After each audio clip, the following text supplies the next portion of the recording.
so much. What an honor to be here. This is a really beautiful group of people, and for all of you out there, you're beautiful as well. So I am Kierston Kirschbaum, and I'm so excited to be here today. So I have a question for you. Have you ever asked yourself how seemingly quite ordinary people are able to accomplish really amazing feats? Like, have you ever thought, like, how did she do that? I don't even know how that happened. We have these thoughts, right? Have you ever read a story about a man named Kyle Maynard? Has anyone ever heard of Kyle Maynard? Kyle Maynard talked to me. He actually told me that, and I could see he was born with no arms and no legs. And yet, that guy climbed to the top of Mount Kilimanjaro. He crawled to the top of Mount Kilimanjaro. How did he do that? That's a really extreme example. And I want you to think about yourself and maybe what some of your disabilities are, maybe what some of your disadvantages are. Maybe they're physical, emotional, mental. Maybe you've had a really rough childhood, or maybe you're single, or you feel alone, or maybe you have lots of kids. Whatever that may be, we all have these feelings of, you know what, I'm not sure. And it doesn't matter, even if you're at the very top of your pay plan, you still get to a level where you're like, okay, so I've reached my lid. I love that law. That's not the law I'm talking about, but that's a good one. I've reached my lid, and what do I do now? And so the law of design says that in order to achieve your goals, you must have a strategy. And I was so excited when I saw this law. I said, that's definitely the one that I want to do, because guess what? I like telling people what to do. So here's what we're going to do. We're going to go back to kindergarten. We're going to take out a fresh piece of paper and go ahead and turn that paper on its side. And if you'd like to play along with me, you can draw a big rainbow all the way across that page. You can even get out some colored pencils if you want to. Might be fun. So leave some room on the left side of your rainbow, and you're going to write down some of your personal disadvantages. Maybe some of the reasons that you tell yourself every single day of why you just might not make it in this business. And they're real, right? They're real valid things that come up. So think about some of those things. I gave you some examples. For me personally, 6 years ago, I was pregnant. I had 2 other small children.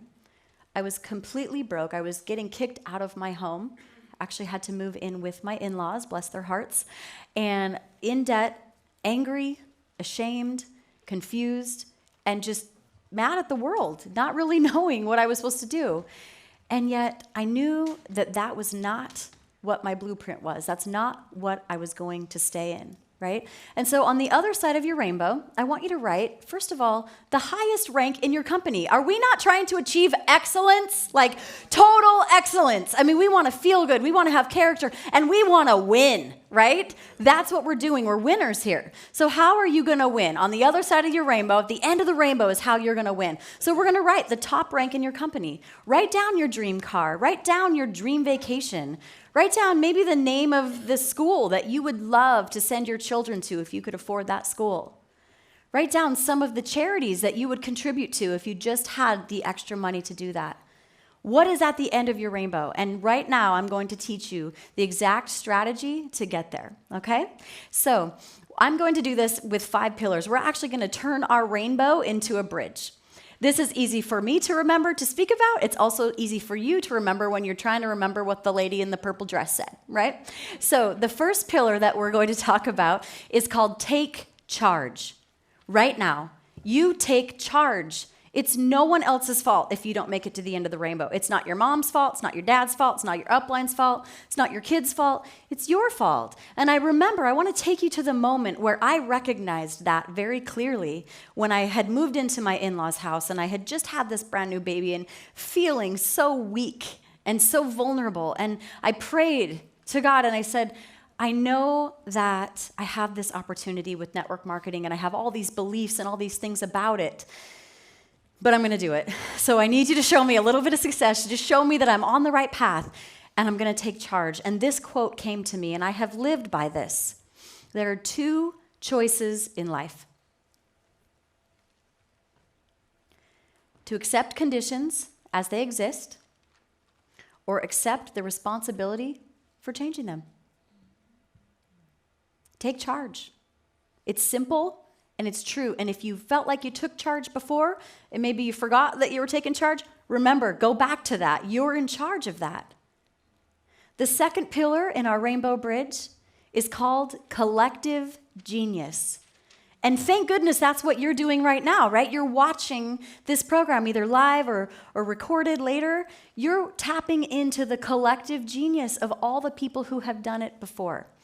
So in that moment when I started about 6 years ago, I found a mentor in my upline who is amazing. She's someone that I still to this day, I'm just continually trying to catch up to her because she's still just leaps and bounds ahead of me, but I love and respect her. And I had to track her down. Honestly, it wasn't like I just called her up, hey, do you have time for, she's busy. She's running a huge team.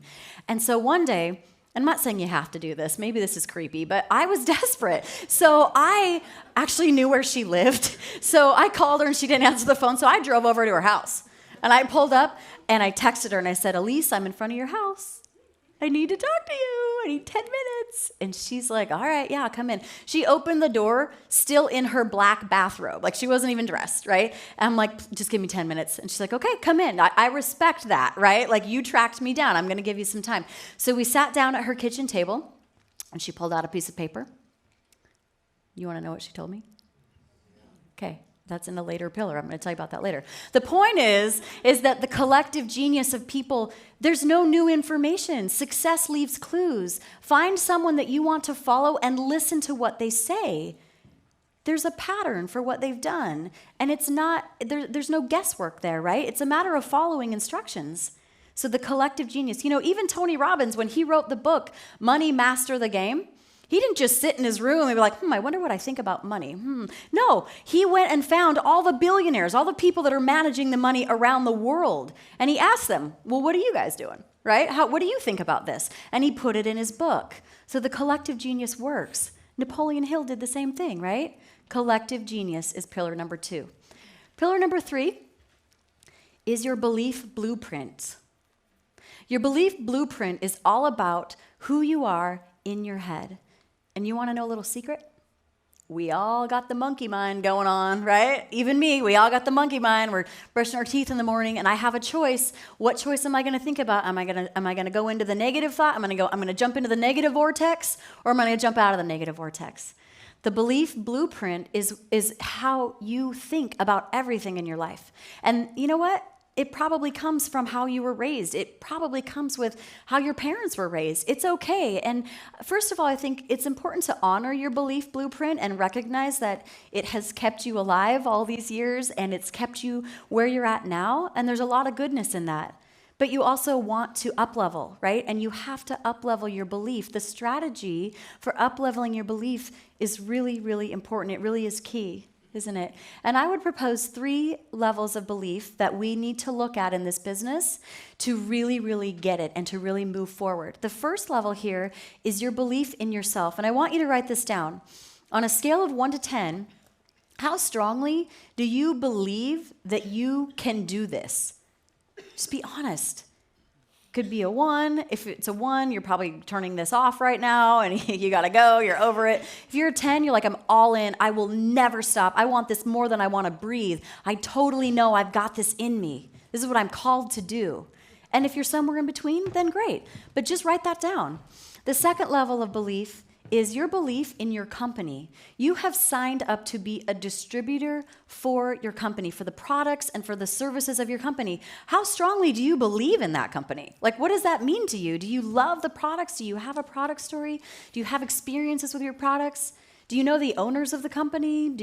Have you maybe visited the headquarters if that's a possibility for you? You are an advocate for this company. If your level of belief is low, how are you going to expect to lead anyone else very far? People, you want them to think of you. When they think of your company name, they got you associated with your company name. So get that out there and up-level your belief. Whatever you have to do, find a strategy to do that. The third level of belief in up-leveling your blueprint is how well you believe in network marketing. Because guess what? It's an MLM, people.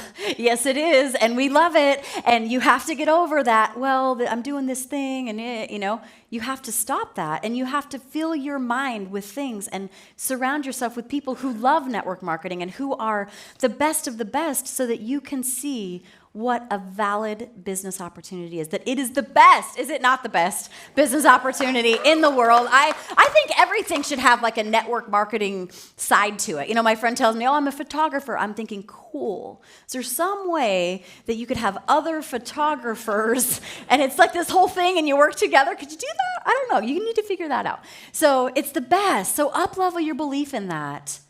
And recognize that if you're low in any of those things, there are strategies to improve those things. The fourth pillar, this is a super important one, I could spend the whole day on this one, is called pick your number, okay? It's a number. This is a numbers game. And I would propose that there's 5 strategies in network marketing that are really, really key. If you're wondering, like you wake up in the morning, you're like, what should I do today? 5 things, okay? The first one is inviting. Second one is presenting your product. Third one is following up. Fourth one is presenting your business. And the fifth one is mentoring others to do the same thing. I'll say that again. Inviting, presenting the product, following up, presenting the business, and mentoring others to do the same thing. So if you and I were on a mentor call one day, and you called me up. Let's say I'm mentoring John, right? Wouldn't that be amazing? Hey, John, how you doing today? What are your goals today? John, we're going to talk about the 5 skills, and I just want to know what your goal is. What is your number? How many people are you going to invite this week, John? Just give me your number. And John says, you know what, Kierston, I'm going to invite 5 people. Great, John, that sounds great. That sounds like a great, fits within your time and what you can do. So at the end of the week, here's what you're going to do, John. You're just going to text me the number 5. You're not going to text me your story about what happened and why not and all of this stuff. We'll save that for another call. When you hold yourself accountable in this business, you have success. It's the law of success and strategy. So it's all those things, and you just pick your number. Now, I want to share a story with you. Maybe this is going to make a little bit more sense.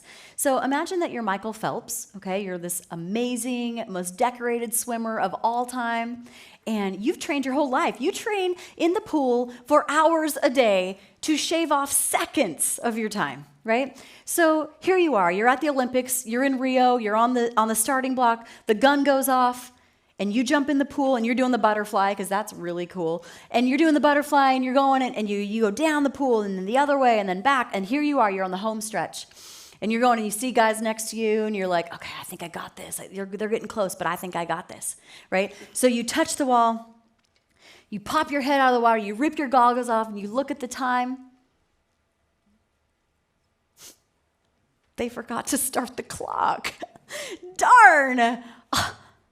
Oh, and they say, oh, Michael, that's okay. You know you did a good job, right? You know you're still number 1, right? I mean, how absurd is this? The numbers matter. You're working your guts out. You owe it to yourself to keep track of your numbers. If your business isn't moving forward, it's actually pretty easy to tell, to do a little, dissecting. How are you doing at inviting? How are you doing at following up? How are you doing about presenting the products? Where are you falling short in those areas? It's very easy. It becomes very clear what we need to work on. And I would propose a strategy that I learned from Darren Hardy. He calls it the 5-3-1 strategy for improving your skills, right? So let's say you're having a struggle with presenting the business. You were uncomfortable with talking. Maybe your belief in network marketing is pretty low, and you're not really sure about yourself and about the others that you're surrounding yourself with in this company. And so I would propose that you take a look at the 5 books about presenting business, the 3 audios that you could listen to, and attend one either live or online event that would up-level your skills in presenting the business, right? 5-3-1. I would also propose a strategy that you really don't try to focus on all of the skills all at once, because that feels overwhelming. That's how you get burned out and you start to feel a little uncomfortable. So as you look at keeping track of your number, and if you're following along with the rainbow, that was pillar number 4, was what is your number? So pillar number 5 is called schedule your success. And I told you I was going to tell you what my mentor in the black bathrobe told me, right? So the mentor in the black bathrobe sat down with me and she pulled out a blank piece of paper and drew 5 lines vertically down, and we created a schedule. And it was very, very simple. She said, Kierston, you have a lot more time than you think you do. And I am a busy mom. I have 5 little boys. And so no one understands more than I do the importance of scheduling your success and scheduling your family time. And I promise you, there is room for both. I'm living proof of that, and many, many people here are living proof of that as well. So we looked at my schedule, and we looked at all the things I had to do, and we decided on a strategy of good, better, and best. Good, better, and best is how you are going to schedule your success in this business. There are things that are good, right? There are things that are better, but when you are focused, laser focused, on getting to the end of that rainbow, getting to all those goals and dreams that you have set for yourself, if you are 100% focused on those things, the best thing to do is always to work on your business in the time that you have scheduled. And you know what else is important? Is putting your family first. So on my schedule, the family goes first. What kind of an example would I be if I showed people that I didn't have time for my own family while I'm building this business? Now, I do believe that there is a period of time, and I will fully admit, where you go in like build mode and you are on it and you have your support team around you to take care of those kids and to take care of those other responsibilities that you have, but you make it work, right? And it's totally, totally possible. John Maxwell talks about, what do I need to win today? And as a busy mom, I will tell you, sometimes I only get one thing accomplished in a day with my business. And so I start in the morning and I look at, okay, if I could do a business blitz today, I've got 30 minutes. Of those 5 strategies, what is the one that I'm going to work on today? And I'm going to take 30 minutes and get better at it. So I wake up in the morning, I'm like, okay, cool, today is all about following up. So I like to call it Follow Up Friday. You know, give it a name so that you can remember. I mean, sometimes I don't even remember what day it is, but if I know it's Friday, then I know it's Follow-Up Friday, and that's what I'm going to do today. I'm going to take 30 minutes, and I'm going to concentrate on as much follow-up as I can possibly do. John Maxwell also talks about in this chapter that you have to, a lot of times, multiply your efforts by 2. And when you're considering the strategy that you need to take in this business, understand that it might take twice as long as you thought it was going to take. But as long as you're on that road, as long as you've built your bridge and you go back to those pillars and you ask yourself, what is it that I need to be working on? Have I taken charge today? Do I need to get a little more collective genius under my belt? Do I need to up-level my blueprint? Or have I been keeping good track of my numbers? Do I understand not only what my numbers are, but also the numbers of my team? And what does my schedule look like? What are the best things that I could possibly be doing? I want to tell you that I was invited to speak here only a week ago, and I know that that was divine. That was divine for me to come here and share a message with you, and it was not on my schedule. No, it wasn't, but it was that important, and I knew that I had something to share, and I just moved everything around. And when something is that important to you, you will make it happen, I promise you. And when you have the goals in mind at the end of the rainbow, that is only the beginning. The end of the rainbow goals, that is only the beginning. You think you're building this bridge for yourself and for all these things that you want, and the truth is that you're building a much, much longer lasting thing than you ever could have imagined. So I will end with this. I found this poem that I feel like really illustrates this. An old man going a lone highway came at an evening cold and gray to a chasm vast and deep and wide, through which flowed a sullen tide. The old man crossed at the twilight dim. The sullen tide had no fear for him, but he turned when safe on the other side and built a bridge to span the tide. "Old man," said a fellow pilgrim near, "you're wasting your strength building here. Your journey will end with the ending day. You never again will pass this way. You've crossed the chasm deep and wide. Why build this bridge to span the tide?" The builder lifted his old gray head. "Good friend," he said, "in the path I have come, there followed after me a youth whose feet must pass this way. This chasm that has been as naught to me, to that fair-haired youth may a pitfall be. He too must cross in the twilight dim. Good friend, I am building that bridge for him." Thank you.